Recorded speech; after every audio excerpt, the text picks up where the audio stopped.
अस्सलाम वालेकुम। SM news के साथ मैं हूं मुक़द्दर रज़ा।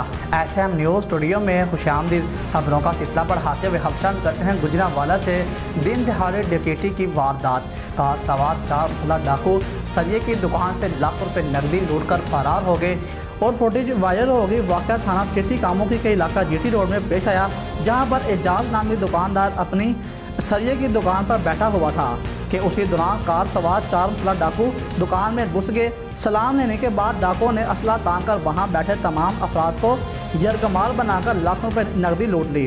डाकुओं ने दुकान में बैठे ज़ईफ़ शख्स से 500 रुपये और उसकी मेडिसिन भी छीन ली।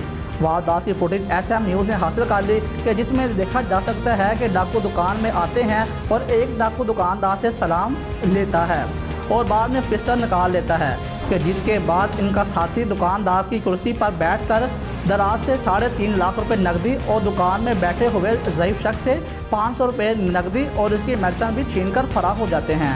इतला मिलने पर सिटी पुलिस ने मौके पर पहुंचकर कार्रवाई शुरू कर दी।